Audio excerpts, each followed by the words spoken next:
loss has come into bẹ́ẹ̀ni àwọn àgbà sí ìbọ̀ wọ́n sọ láàrin kan wọ́n ní kú iṣẹ́ ní mórí iṣẹ́ yá àdúgbò ẹ̀kọ́ ẹlẹ́kùnlé ẹ̀kan sí ẹ̀jẹ̀ gbogbo wọn pàtẹ́wọ́ fún Bukola o torí mo mọ̀ pé gbogbo sẹ́fíìsì ló ti lọ lórí èyí àdúgbò ẹ̀kọ́ mo ní gbogbo sẹ́fíìsì ó ní pẹ̀lẹ́pọ̀ ìyá mi kò ní bàjẹ́ fún ọ ọlọ́wà ní fi èyí ọlọ́wà ní fi ṣe àṣemáwò. Ladies and gentlemen, permit me to also welcome Alhaji Idris Taiwo. You welcome. Ọjọ́ ìbá mi pa àtẹ̀wọ́ fún wa. Also Mrs. Anna Alariya, welcome you. Welcome, ma'am. Ladies and gentlemen, permit me to welcome Mr. Oluwole Aduloju. You welcome, sir. God bless you. And also, ladies and gentlemen, Mr. Lawal Karim, you welcome. Ladies and gentlemen, permit me to welcome. Bless you, the moment. Ṣé kí n sọ sínú máìkì àbí kí n sọ sí ọ létí? Kí n sọ síta? Ṣé kí n sọ síta, ladies and gentlemen? Èwo ni ẹ sọ síta sówó rẹ ni? Àti bí kámẹ́rà lọ́wọ́ yà bí. Ẹ̀sẹ̀ má dá ló ìyàwó ní ṣe tẹ́lẹ̀ o kò pé ni ó ṣe lọ bí kámẹ́rà mú wọn pariwo ẹ̀sọ́ síta lórí owó olówó. Ẹgbẹ́ ṣe kí n sọ síta jàre. Ọkùnrin tó bá tún ṣe sọ síta wọlé lè ọ̀ máìkì. Kí ni tiẹ̀ pẹ̀lú owó mi? Kí ló dé tó owó olówó ká ọ̀la? Mo ní dìsáìdì kí ní ìsọ́ta. Mú kí jàre wọn dáadáa kò ní bàjẹ́ fún ọ. Àdàdà ṣe báyìí. Èlò mo lè fún ọmọ ẹ o. Ọ̀dà sọ́gbà dọ́là ní àbí náírà. Oní pàṣẹ àkáǹtì. Kí mo bèrè kìíní ṣe sọ́gbà dọ́là ní àbí ọgbà náírà ètí ṣe mo ní pàṣẹ àkáǹtì. Onígbà onídọ́là onínáírà. Ẹ̀dà dọ́là sì ti gbowó lórí báyìí bẹ́ẹ̀yàn bá lọ rí ìṣẹ́ dọ́là ní ìsìn yọ máa tẹ́sẹ̀ o. Ẹ̀dà ló kọ́ mi àtẹ̀lé mi ní wá sí báyìí ní ìsìn láti inú dọ́là àkáǹtì tèmi náà ni màá ti transfer sí dọ́là àkáǹtì owó YouTube là ń ná. Nígbà tó lọ́yìn sí ti ní wọn àbí lónìí òní ìbínú kó kéré àmọ́ màá fún $1,000 tó kù náà dọ́là àkáǹtì mi. Ẹ jẹ́ ilé pàtẹ́wọ́ fún mi. Ladies and gentlemen, I'm not joking right now. I'm not joking. $1,000 on behalf of myself and my beautiful family. As you see the $1,000, you know, I hear it. Orí tẹ́wù lọ fẹ́ ká máa lọ gàngàngàngàn. Gbogbo ẹ̀ la máa tọ́jú wọ́n bá ẹ̀wọ̀n ọmọ ọlọ́pẹ́. Ẹ̀bọ̀n ìbò lọ fẹ́ ká kọ́kọ́ darí sí. Ká bẹ̀rẹ̀ láti bí. Ṣúgàrè! Kí ni yà kí? Ọ̀yà yìí. Ṣé ká bẹ̀rẹ̀ sí ni? Ẹ̀kọ́ ìyá mi àkàrà.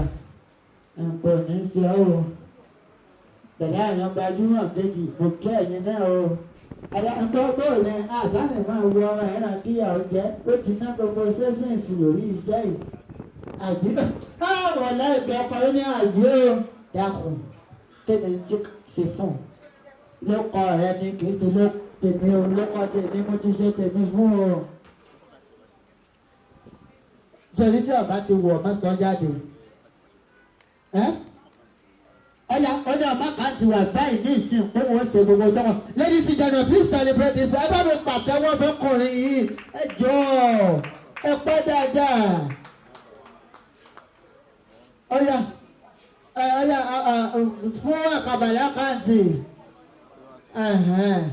Ladies and gentlemen, a wonderful man is about to do something wonderful into Buki's account. Kò yí sí mú ọ sì máa kọ̀ fáwọn àláàtì bá ní ìsìn àfi máa kọ iye tó ń pa ìsọ́ni iye tó ń pa. Wọ́n jẹ́ pé àmì máa kọ́ wọ́n máa rò pé ta lọ́rẹ̀ ni àbíká fi gbogbo ẹ̀ torí àkàrà ni. Ọjà Bukky ní nǹkan tí àkàrà máa wọ̀ yìí ó ní àbúrò òun ni ṣùgbọ́n olóhùn èrè ọ̀hún tó ti gbọ́ pé kọ́ tó lọ bí ní ìsìn onífóònù òun kú ni o. Ẹ bá wá sájà fún yẹ́sàájì. níbí lónìí yóò ṣáàjì á sì wo gbogbo tálà ẹnjìníà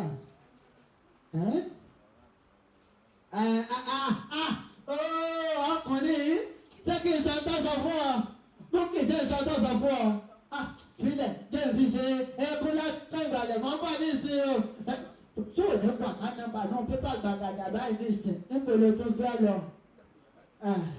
ọkàn mú dá níbo ló kú síbẹ̀ nìkan lọ náà ọ̀ya.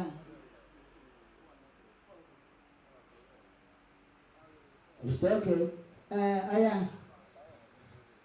dákun máa kọ̀ fáàmù aláàtì o tọ́wásí bàbá ọ̀gbà láti àwọn aṣẹ́wó bẹ́ẹ̀bì o ǹsọ báwọn olóṣó o àwọn tí máa ń ṣẹ́wó ọmọ sọ o pé olè ni wọ́n mú káàsì wá o kí ẹ bá ń fún ọ ní àkànnàbà ẹ fún ọ lákànnàbà kò ní bàjẹ́ fún yín o máa kọ̀ fáàmù aláàtì o ṣùgbọ́n ọmọ sọ́dọ̀ mú wọn àwọn ti tán ọ̀yà kọ̀ fáàmù ẹbí ní ẹsẹ̀ ẹsẹ̀ o ẹsẹ̀ ìpínlẹ̀ kùtà ń lọ.